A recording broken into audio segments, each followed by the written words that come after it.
Orang yang Allah mahkamkan dia, Allah istiqomahkan dia dalam keadaan mampu mengalahkan, menyelisihi, melawan hawa nafsunya seumur hidupnya, itu lebih keren, lebih hebat, lebih dahsyat, lebih keramat, lebih sakti daripada orang yang berjalan di atas air.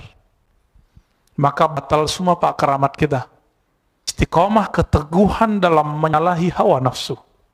Salah satu hawa nafsu orang yang baru hijrah, baru ngaji adalah tidak suka berdebat. Kalau mampu tidak suka berdebat, nanti akan cepat proses hijrahnya. Tapi kalau suka debat, orang-orang yang suka debat itu akan punya satu penyakit kolbu, namanya qaswah. Kolbunya keras. Kerasnya lebih keras dari batu. Maka saksikan orang-orang yang keras hati ini. Jika ada ustadz yang tidak sepaham dia nggak mau datang. Jika ada orang yang tidak sepaham dengan dia nggak mau sapa. Lalu bawa-bawa agama. Menyapa ahli bid'ah. Sama dengan bid'ah. Haram. Orang ini harus tahzir. Bawa agama untuk kepentingan egonya. Apa bedanya dengan iblis? Iblis itu sadar bentar di masa Nabi Musa. Jadi dari Nabi Adam sampai Nabi Musa baru sadar dia. Jadi pernah sadar sekali, Pak. Apa kata iblis? Ya Musa, aku pikir-pikir, kayaknya aku pengen tobat. Ini kata iblis. Musa akan cerdas, Bani Israel. Apa kata Nabi Musa? Kamu mau tobat? Iya, tunjukin aku caranya. Sini aku bawa. No, di bagian sana itu ada kuburan kakekku Nabi Adam. Tolong sujud hormati dia. Merinding iblis. Apa kata iblis? Hei, Mus, gak panggil Musa lagi ya. Dia hidup pun aku tidak mau sujud. Apalagi udah jadi tanah. Padahal Nabi tidak pernah dimakan oleh tanah. Begitu. Tambah keras, tambah keras, tambah keras.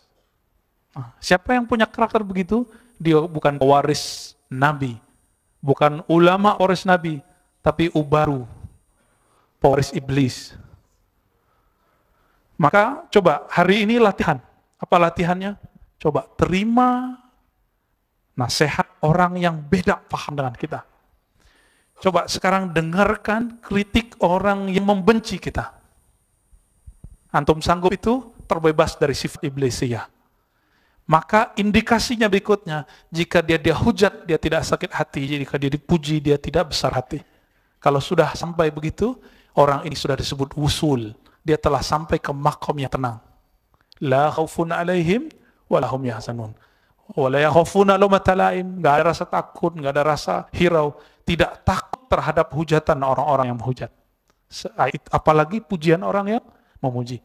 Maka Bapak Saudara makan Allah, jangan cari keramat itu. Keramat itu enggak penting. Keramat hakiki adalah istiqomah ala mukhalafatil hawa. Istiqomah untuk melawan hawa nafsu.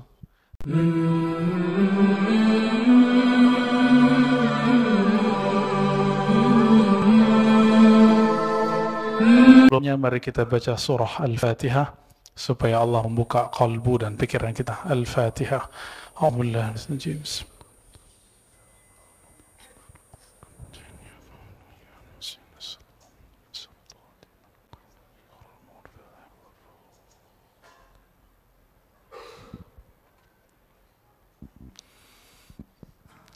Imam Abu Muhammad Al-Murta'ish ini imam yang pernah berguru kepada beberapa syekh yang semasa dengan Imam Junaid Al-Baghdadi, Sayyidut Ta'ifah.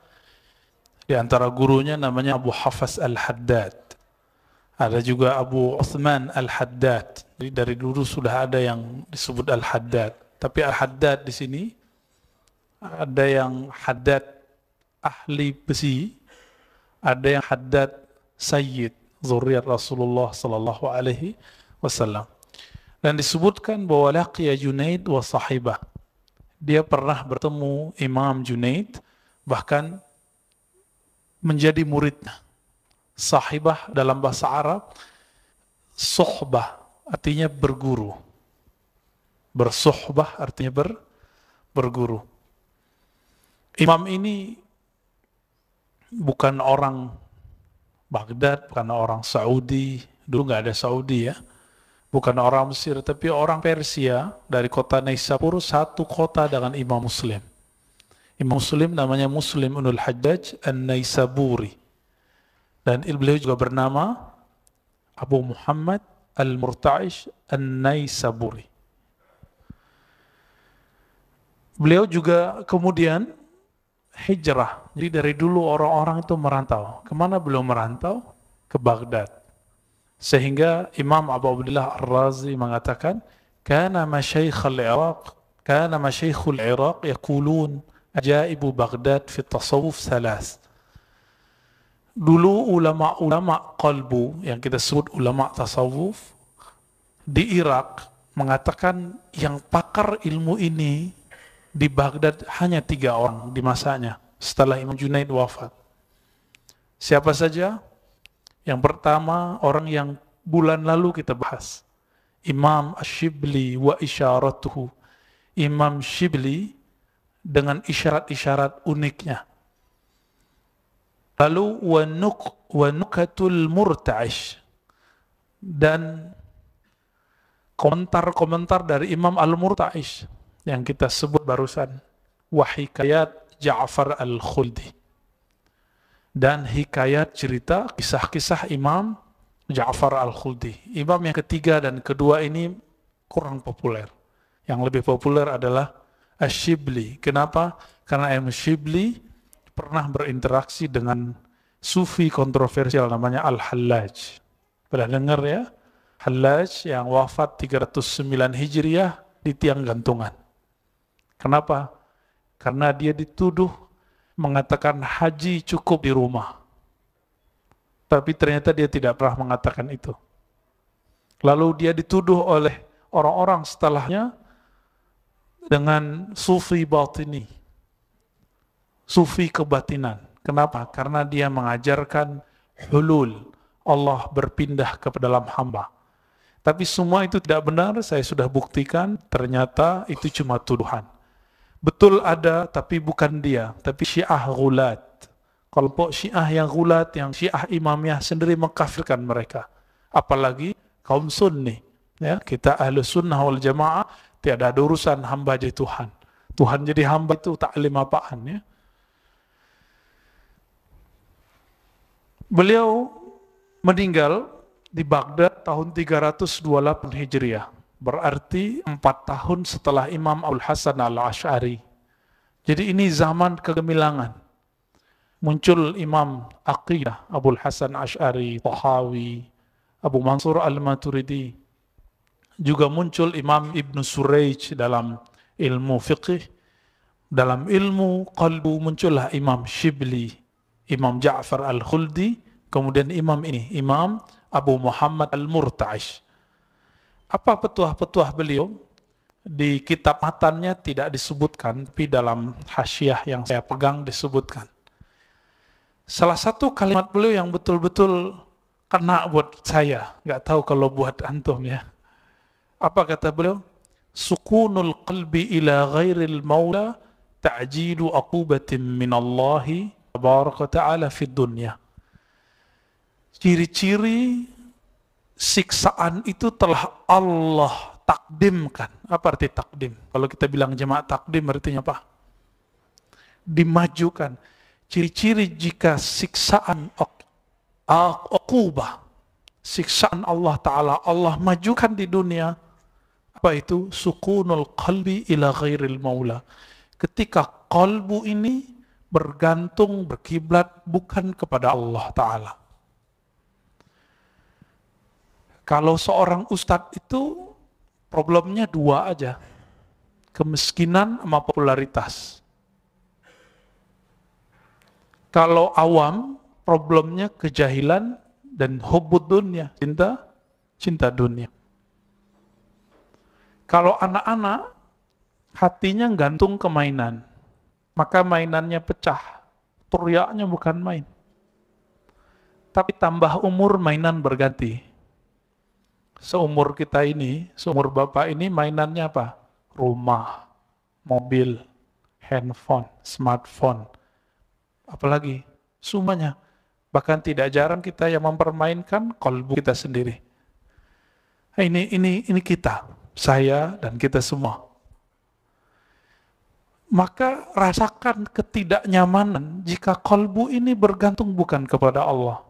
Coba rasakan, sholat kalau kolbunya nggak berkiblat kepada Allah, tersiksanya kaki ini bukan main. Imam kok panjang sekali. Benar nggak? Itu siksaan yang Allah majukan. Semoga siksaan itu menggugurkan dosa-dosa kita. Tuh, terhibur lagi. Padahal ini bukan untuk menghibur nih Pak. Ini kalimat. Ternyata kita semua kena. Alimkah dia kena? Muta'alim, orang yang belajarkah dia kena? Jahil dia kena? Yang tahu dia kena? Kena semua. Apalagi orang yang belajar kitab ini seperti kami, itu dosanya lebih gede. Oleh karena itu, ketika seorang ustadz, seorang dai, seorang ulama bukan berkiblat kepada Allah, apa yang terjadi? Muncullah satu sifat. Itu sifat warisannya bukan warisan Nabi SAW, tapi warisan iblis. Apa sifat pertama yang muncul? Dan itu menjadi penyakit. Namanya al-kibr. Sombong. Sombong itu sederhana. Saya merasa lebih baik dari orang. Saya merasa tidak perlu menerima advice dari orang. Maka yang hadir hari ini, malam ini, insya Allah pertanda yang nomor 2-nya sudah hilang. Menolak advice dari orang, insya Allah itu sudah hilang. Tapi yang nomor pertama, ghamtun nas, merendahkan orang mungkin belum hilang. Hati-hati. Seorang yang bermanhaj dengan suatu aliran, meremehkan aliran lain. Yang bertorekot sufi dengan suatu torekot, merendahkan torekot yang lain. Yang bermazhab fikih dengan satu aliran fikih, merendahkan fikih yang lain. Itu ghamtun nas. Kenapa itu tidak hilang cukup dengan takbir Allahu Akbar? Bukankah Allahu Akbar itu tidak ada lagi manhaj, tiada lagi mazhab, tiada lagi sunnah, tiada lagi bid'ah, tiada lagi saya, tiada lagi kita, yang ada hanya dia. Allahu Akbar. Betul, secara fisik kita ada. Tapi adanya kita diadakan oleh dia. Maka wujud ini berutang kepada wujudnya. Bapak saudara, maka Allah. Nah, siapa saja yang kolbunya tidak tawajuh kepada Allah. Tawajuh artinya menghadap. Inni wajjahtu wajhiya lillah. Aku hadapkan wajahku kepada Allah. Fatir samawati wal ardh, pencipta langit dan bumi. Tidak usah jauh-jauh, langit itu roh kita. Bumi itu tubuh kita, karena tubuh ini dari bumi. Tiada bumi, tiada tubuh ini. Maka kalau diartikan, aku hadapkan jiwaku, badanku, pikiranku kepada pencipta ini semua. Jadi nggak usah jauh-jauh mikirin bintang, mikirin planet, kegedean Pak. Kuat kita. Bumi pun kita belum bisa memikirkan semua. Pikirkan saja bagaimana ajaibnya tubuh ini. Oleh karena itu, dalam akidah Ahlussunnah, Imam Abdul Qahir Al-Baghdadi mengatakan, nggak usah jauh-jauh melihat alam. Alam semesta itu ada dalam diri kita. Apa kata beliau dalam kitab Usuluddin? Al-insan alamun saghir. Manusia itu adalah miniatur alam semesta. Semua sistem alam adalah tubuh manusia. Ada di tubuh ini. Maka sebenarnya inti dari dunia ini manusia itu. Maka Nabi SAW mengatakan, jika tiada lagi yang mengatakan Allah, Allah, itu taqumus sa'ah, maka akan berdiri, terjadi hari kiamat. La taqumus sa'ah hatta la yuqalu fil ardi Allahu Allah. Tidak terjadi kiamat sampai tidak ada lagi yang membaca Allah, Allah. Makanya jangan salahkan, tolong. Jangan salahkan jika ada beberapa ahli zikir, zikirnya Allah, Allah. Dia telah membantu kita. Dia telah membantu kita untuk menangguhkan kiamat. Maka Bapak Saudara, makan Allah, betul dalam ilmu fikih ada ikhtilaf. Itu perdebatan fikih. Dalam ilmu zikir tidak ada ikhtilaf mengenai ini. Seperti ikhtilafnya ahli fikih mengenai sholat raghaib bulan Rajab. Biasanya dilakukan di malam Jumat pertama. Ahli fikih debat panjang, tapi ahli tasawuf nggak debat. Syekh Abdul Qadir Jalani salat raghaib. Imam Abu Hamid Al-Ghazali salat. Imam Abu Talib Al-Maki salat. Imam Ibnu Salah Al-Hadis membela itu semua, tapi muridnya dan murid dari muridnya seperti Imam Nawawi itu menolak. Biasa ahli fikih. Karena menurut ahli hadis, salat raghaib itu salat bid'ah, hadisnya palsu.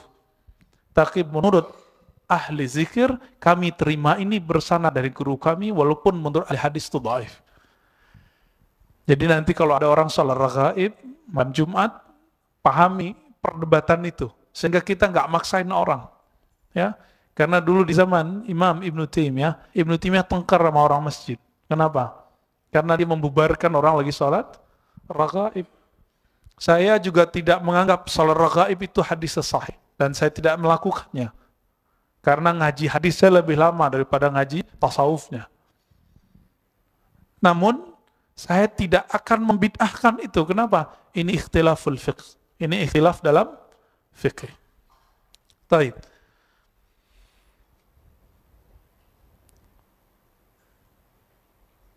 Suatu kali datang seseorang kepada beliau bertanya mengenai apakah amal paling tinggi.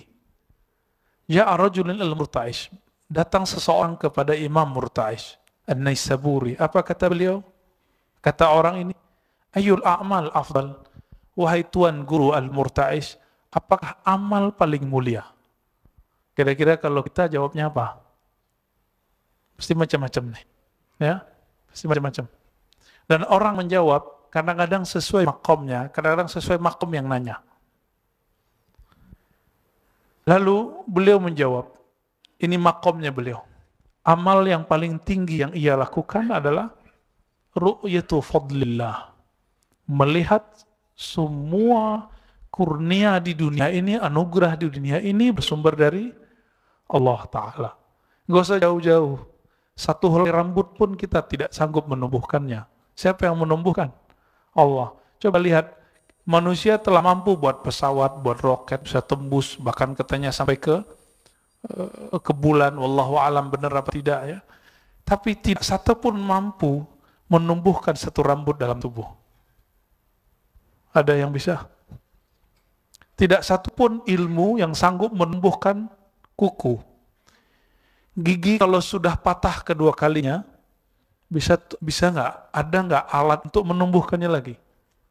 Wallahu alam, belum ketemu. Benar nggak? Saya ini, Bapak semua ini, ketika umur telah lewat 40 tahun, 50 tahun, sanggup nggak menahan keriput? Nggak sanggup. Artinya apa? Kita semua tidak sanggup menahan tuanya tubuh ini. Jadi tubuh ini tua. Tapi ingat, roh kita tidak pernah tua. Roh saya dan roh Pak Albani, Pak Bambang ini sama. Seumuran, Pak. Tapi tunggu dulu. Siapa yang kuat latihan kolbunya? Pak Mirwan juga. Siapa yang kuat latihan kolbunya? Maka dia lebih tua dari yang lainnya. Itulah yang disebut Syekh Mursyid. Syekh Mursyid. Jadi Syekh Mursyid itu bukan yang dapat ijazah sehelai dua helai. Itu nggak ada nilainya. Syekh Mursyid itu siapa yang kolbunya lebih lama terdidik, lebih dewasa dari yang lainnya. Itulah kolbu Rasulullah SAW. Inilah yang dimaksud al-ulama warasatul anbiya. Ulama itu pewaris kedewasaan kolbu Nabi. Karena Nabi tidak bisa baca kitab. Ini kitab ini, bukan ini ilmu Nabi. Kalau tidak adalah nur kolbu Rasulullah mengalir kepada ulama, maka buku ini tidak ada. Ya, coba baca buku ini sendiri, rasanya beda. Nggak ada efek-efek seperti ini. Nggak ada getar-getar seperti ngaji kita. Nggak ada. Ya. Beliau ditanya mengenai apa itu pokok tauhid. Nah ini kita dengar. Ulama qalbu berbicara tauhid. Apa kata beliau? Usulut tauhid salasa. Pokok dari tauhid itu 3. Apa arti tauhid? Dari kata wahada yuwahhidu tauhidan. Apa arti wahada wahidu? Usaha mengesahkan Allah Ta'ala. Usaha untuk membuang selain Allah dari kalbu. Itu disebut tauhid. Orang yang sampai di makom itu disebut makomnya makom tajrid. Tajrid kalbu. Membuang selain Allah dari kalbu. Nah, ketika kita bekerja, lagi sholat, itu rasa kalbunya nyambung kepada Allah sudah sama belum? Kalau belum disebut tajrid. Berarti masih ahwal, masih musim-musiman, masih berubah-ubah. Belum bermakom. Makom itu apapun kejadiannya dia berubah. Coba lihat, kita sudah bermakom tahajud belum? Jika sudah bermakom tahajud, lagi sakit, lagi sehat, lagi safar, lagi traveling, lagi tidak traveling, nginap di rumah, tahajudnya tetap dilakukan. Kalau sudah jadi makom, dia tidak akan hilang. Naik pesawat, naik kereta, naik mobil, semuanya sama. Nah, coba lihat dulu diri kita. Kalau enggak baru disebut ahwal. Ahwal itu mut-mutan. Kadang iya, kadang tidak. Kadang iya, kadang tidak. Apa kata beliau? Usulut tauhid ada 3. Ini beda dengan 3 usulus salasahnya Syekh Ibnu Taimiyah. Ya, rububiyah, uluhiyah, asma wa sifat. Itu beda ya. Apa kata beliau? Kalimatnya mirip-mirip. Ma'rifatullah ta'ala birrububiyah. Pokok tauhid pertama adalah ma'rifat. Ma'rifat apa? Apa arti ma'rifat? Knowledge, pengetahuan. Mengetahui dengan mantap bahwa Allah Ta'ala itu punya sifat rububiyah. Inilah perbedaan antara aqidah al-sunnah asy'ariyah dan aqidah al-sunnah selain asy'ariyah. Begitu juga sufiyah. Bagi sufi, asy'ari, maturidi, tahawi, tauhid rububiyah itu adalah satu paket dengan tauhid uluhiyah.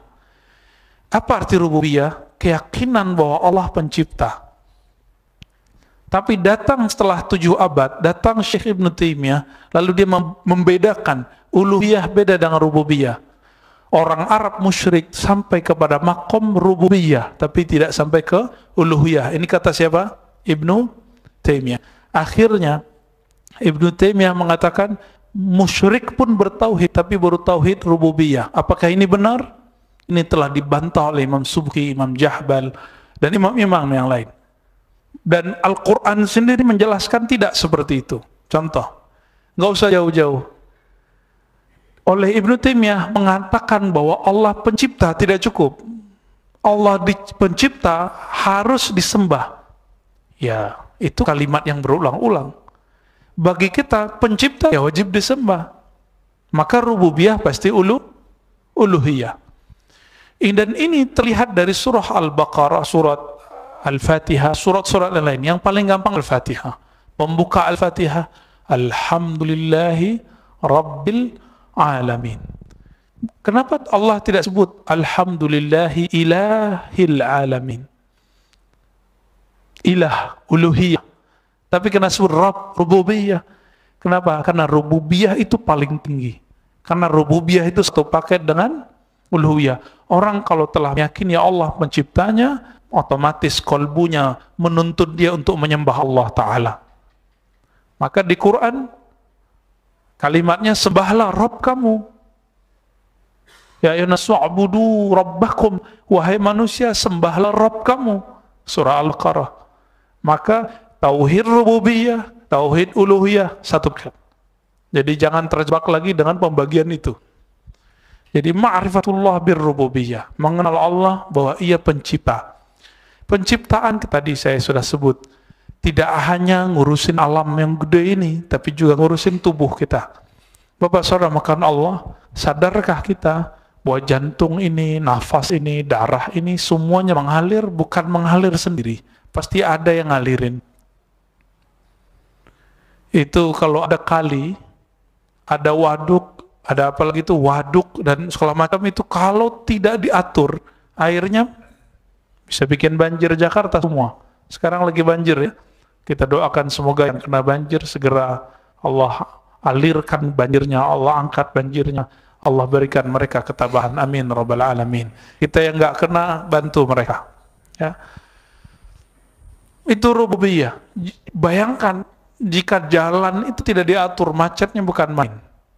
Kalau Allah telah berlepas tangan 1 senti saja di kepala ini, yang terjadi stroke. Benar nggak? Dan itu parah, Pak. Sedikit saja di kepala, nanti tangannya nggak bisa gerak. Itu makna dari Rabbul Alamin. Maka ikut olahraganya Pak Mirwan ya. Wal iqrar lahu bil wahdaniyah. Yang kedua, setelah kita mengenal Allah pencipta, bahwa tubuh ini nggak mungkin kita yang atur. Ternyata Allah yang atur. Tadi kita sudah sebut, tua pun kita nggak bisa tahan. Tanda kalau tubuh ini bukan kita yang punya. Tubuh ini bagian dari alam, maka Rabbul Alamin arti lainnya pemilik alam. Tubuh ini bukan milik kita, tapi milik Rabbul Alamin, Allah Ta'ala. Jadi jangan pernah kemudian menganggap saya yang berkuasa ke tubuh ini, tidak. Yang kedua, apa kata beliau? Tauhid itu adalah ikrar bil wahdaniyah. Mengikrar. Udah bahasa Indonesia ya? Mengucapkan penetapan, pengakuan bahwa dia Maha Esa. Inilah inti dari surah Qul Huwallahu Ahad. Qul Huwallahu Ahad. Katakanlah, hai Muhammad, dia itu Esa. Saya sudah pernah syarah dan tafsirkan ini. Qul, katakan, hai Muhammad sallallahu alaihi wasallam. Dalam bahasa Arab biasanya nama yang zahir, nama yang populer itu ditaruh di depan Allah. Tapi sekarang nama ganti, kata ganti ditaruh di depan Huwa. Huwallahu Ahad. Seharusnya gimana? Allah Huwa Ahad bisa, atau Allah Ahad cukup. Seperti saya bilang, Pak Bambang orang soleh. Bukan. Dia Bambang. Nah itu bahasa Melayu lama itu, karena menerjemahkan bahasa Arab. Tapi Bambang gitu, namanya dulu. Baru disebut, setelah titik baru kita sebut dia. Coba lihat, di ayat kedua Allah sebut Allahus. Allah itu mewakili si Huwa. Oleh karena itu, Huwa min asma'illahil husna. Huwa salah satu asma'ul husna. Dan ini telah diisbat dan diittifaqkan oleh ulama-ulama ahlu sunnah. Imam Abdul Qahir, Imam Syahrastani, Imam Ghazali, Imam Fakhruddin Ar-Razi, semua imam-imam ahlu sunnah mengatakan itu asma'ullah. Katakanlah dia itu Allah. Apa arti huwa selain dia? Saya kalau sebut kamu, Anda, orangnya di depan terlihat oleh mata fisik. Tapi kalau sebut dia, maka dia tidak bisa dicapai oleh mata fisik. Ini makna la tudrikuhul absar. Jadi huwa itu yang tertulis di Quran, dialah yang tidak dapat dicapai oleh mata fisik. Itu maknanya. Maka menyebut Allah, huwa Allah, artinya apapun yang tergambar dalam pikiranku, itu bukanlah Allah. Karena nanti kalau buka YouTube, beberapa ahli zikirnya Allah, Allah, itu bukan berarti dia lagi ngusir nyamuk itu Pak, atau ngusir anjing, bukan ya. Bukan itu. Kenapa Karena kata itu huwa, jika dia diwakafkan dia menjadi Jadi itu boleh ya, tidak bid'ah. Nah ini kita sering-sering ulang, karena kebanyakan orang hari ini kalau dia nggak tahu, dia anggap tidak tahunya tidak ada. Namun saya jarang zikir begitu. Saya lebih senang zikir la ilaha illallah atau Allahus samad, ya latif, saya lebih suka zikir begitu. Dan yang ketiga, usul tauhid, pokok tauhid adalah nafyul andadi anhu jumlatan. Menegasikan, menolak tandingan-tandingan dari Allah Ta'ala jumlatan, secara total. Maksudnya sederhana, ketika kita sholat, apapun yang terbayang buang dengan kalimah Allahu Akbar. Selama masih terbersit yang lain selain Allah dalam zikir kita, dalam sholat kita, dalam baca Quran kita, ini belum tauhidnya, masih teori. Jadi beliau sedang berbicara tauhid praktis, bukan tauhid teori. Ya. Dan beliau juga ditanya, setelah melihat keutamaan anugerah Allah, apalagi amalan yang paling afdal? Lalu beliau mengatakan, al-tasihul ubudiyah alal musyahadah. Amal paling tinggi itu adalah ketika kamu berusaha membersihkan, meluruskan ibadahmu bil musyahadah. Apa itu musyahadah? Berusaha merasa melihat Allah Ta'ala. Allah bisa dilihat? Tidak bisa dilihat dengan mata ini. Maka dia bisa dirasakan dengan basirah. Oleh karena itu, perdebatan antara Sayyidatina Aisyah dan Sayyidina Ibnu Abbas itu selesai. Kata Ibnu Abbas, ra'a rabbahu, Nabi kita melihat Rabbnya. Kata Sayyidatuna Aisyah, enggak, dia enggak melihat. Maksud Ibnu Abbas biqalbi, Nabi melihat Allah dengan kalbunya. Sedangkan maksud Aisyah, tidak mungkin melihat Allah dengan basarnya, dengan matanya.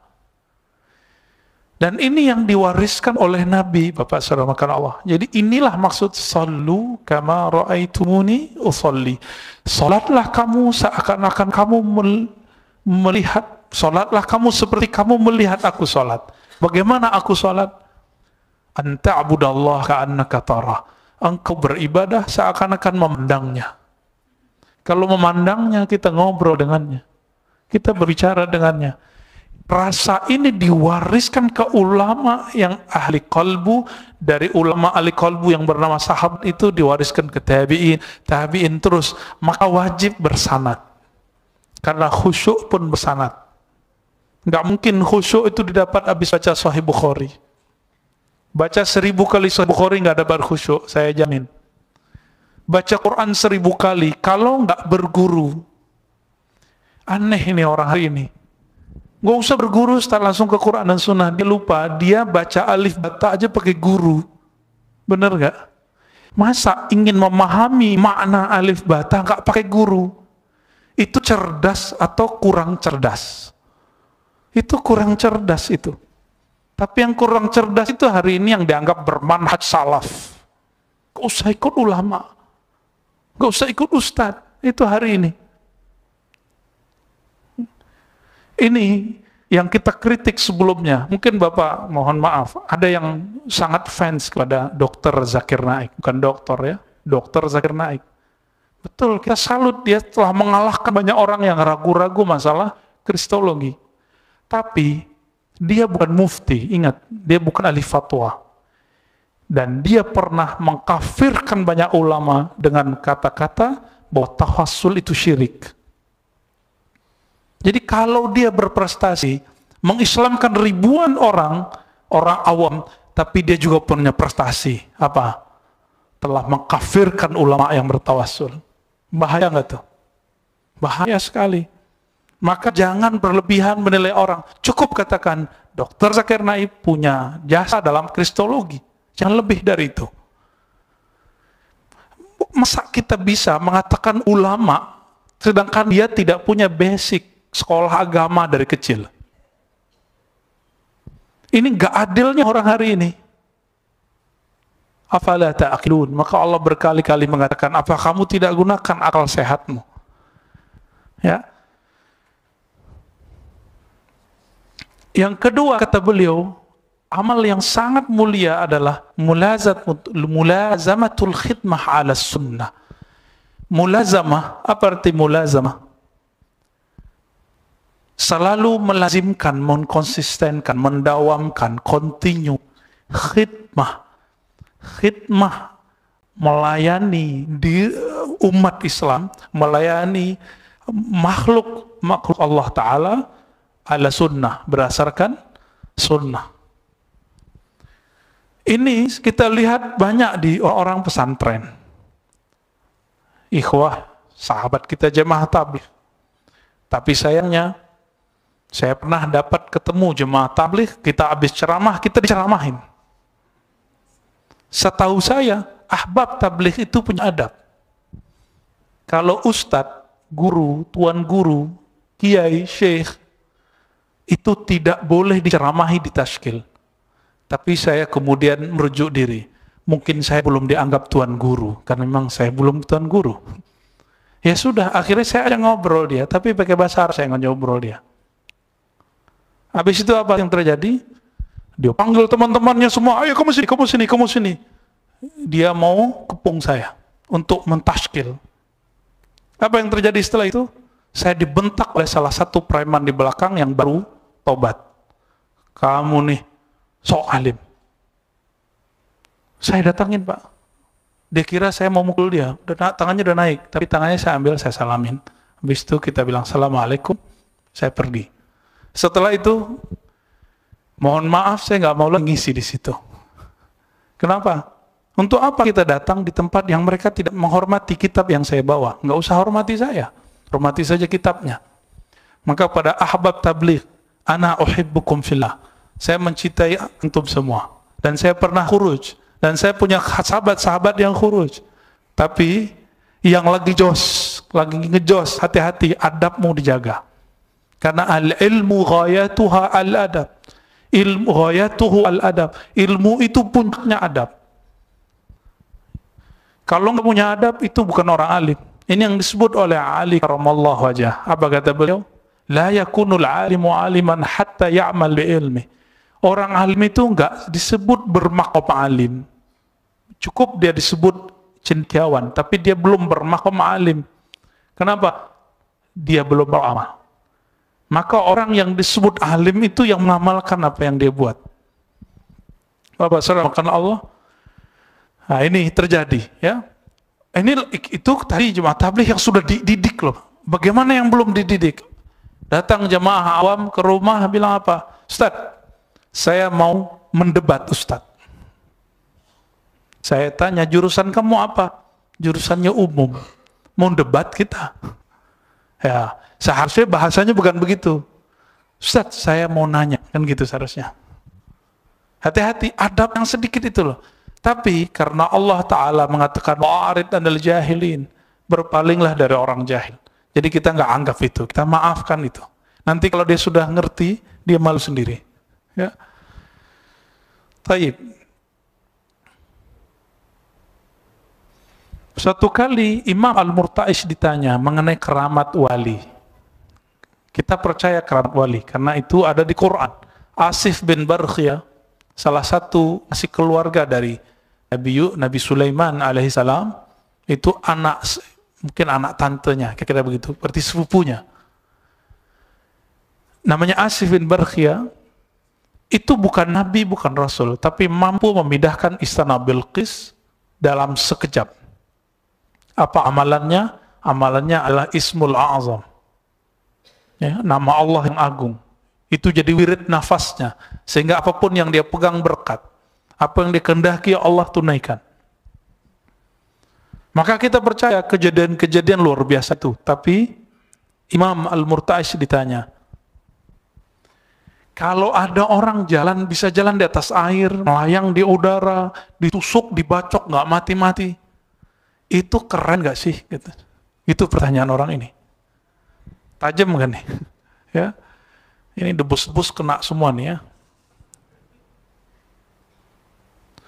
Faqala indi man makkanahu min mukhalafati hawa fahuwa a'zamu min al-mashyi 'ala al-ma'.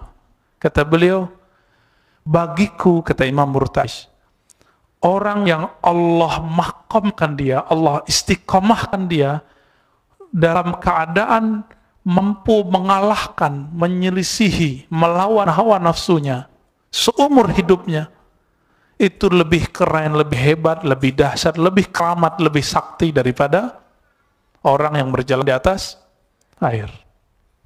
Maka batal semua Pak keramat kita. Baru keluar, ada yang bening dikit, maka sudah hilang keramatnya. Itu saya, ya, bukan Bapak ya. Benar nggak?